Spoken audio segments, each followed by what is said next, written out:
1-2 दिन पहले ही एक मंत्री जी मिले तो मैं उनसे यही बोला, मैंने कहा कि जाति की बात मैं आपको सत्य अपनी घटना बताता हूँ। मैंने कहा झूठ नहीं बोल रहा, मैं आपको सत्य घटना बताता हूँ। हम लोग शांति कुंज में पले बड़े, हमें किसी ने नहीं बताया कि आपकी जाति क्या थी, किसी ने नहीं बताया। ना हमने कभी किसी से पूछा, ना हमें समझ में आया कि जाति भी कोई चीज़ होती है।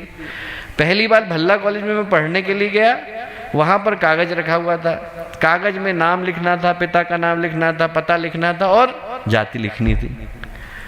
मुझे पता ही नहीं था कि जाति क्या होती है। मैंने बहुत देर तक पूछा, सोचा क्या हो सकता है, तो फिर मैं लिख कर के आया मनुष्य जाति। तो हमारे जो प्रिंसिपल जो थे उन्हें बुलाया, उनने सोचा कि इसने मजाक करने के लिए लिखी है, मजाक उड़ाने के लिए हमारा, कि मनुष्य जाति इसने जानबूझ करके मजाक उड़ाने के लिए लिखी है। उनने बुलाया और जब बुलाया तो उनकी आंख से आंसू आ गए। बोले पहली बार मैं हरिद्वार में ऐसे बच्चों को देख रहा हूँ कि जिनके पास ये भाव ही नहीं है कि हम लोग तो एक ही जाति के, जाति वंश सब एक समान। और सही पूछें तो वही एकमात्र सोच है, मानव मात्र एक समान, जाति वंश सब एक समान, नर और नारी एक समान, मिल करके भारतीय हैं हम लोग। और इस भारत को सुरक्षित करने की आवश्यकता है।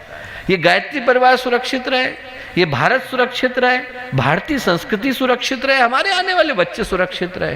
यदि हम ही बट गए, हम ही बिखर गए, तो आने वालों के हाथ में छोड़ के क्या जाएंगे। हमें सबसे पहले तो अपनी एकता को, अपनी प्रेम को, अपने सामंजस्य को, अपने सहयोग को सुरक्षित करने की आवश्यकता है। दोस्तों, जो गुरुदेव ने दिया वो अद्भुत दिया, और जो आगे छोड़ने की आवश्यकता है वो उससे भी ज़्यादा महत्वपूर्ण है। जो सूत्र वो दे करके गए, व्यक्ति को बदलने का, परिवार को बदलने का, समाज को बदलने का, उसकी पुकार सिर्फ गायत्री परिवार की नहीं है, आज पूरा देश, पूरा विश्व उसको पुकार रहा है। उन सब के समाधान के स्वर यदि कहीं से उभर सकते हैं तो एक ही जगह से तो उभर सकते हैं, और वो हमको मिला हुआ है। जो हमको मिला हुआ है उसको बांटने का समय आ रहा है।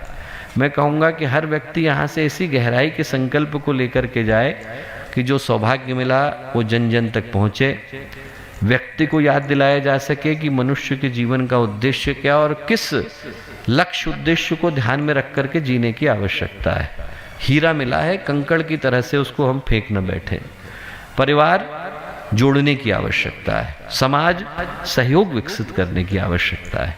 ये सारे सूत्र यदि एक साथ विकसित होते हैं, इसमें से हम लोग उठें तो यहाँ से एक एक व्यक्ति अपने मन में एक धारा को लेकर के उठे। परिवार को जोड़ने के लिए हम आगे बढ़ेंगे, समाज को जोड़ने के लिए हम आगे बढ़ेंगे, समाज के अंदर समरसता लाने के लिए हम आगे बढ़ेंगे, व्यक्ति के अंदर उद्देश्य याद दिलाने के लिए हम आगे बढ़ेंगे। यहाँ से हम लोग उठें तो खाली हाथ ना उठें, गुरुदेव के सपनों को साकार करने के लिए, गुरुदेव के सपनों का विश्व बनाने के लिए उठें। हम लोग जिस उद्देश्य के लिए आए धरती पर, उस उद्देश्य को पूरा करने के लिए धरती भी पुकार रही है, आसमान भी पुकार रहा है, चलती हवाएं पुकार रही हैं, निकला हुआ सूरज पुकार रहा है, हमारी बाद वाली पीढ़ियां पुकार रही हैं और हमारे पीछे वाली पीढ़ियां पुकार रही हैं। सब पुकार करके यही कह रही हैं कि जो मिला है उसको हम लोग अपनी जेबों में रख करके न बैठ जाएं, बल्कि समाज को दे करके जाएं। समाज को देने का, नए युग को आमंत्रित करने का और नई पीढ़ी को तैयार करने का वक्त आ रहा है, और उसके लिए आप लोगों के कुशल कंधों पर ये जिम्मेवारी है।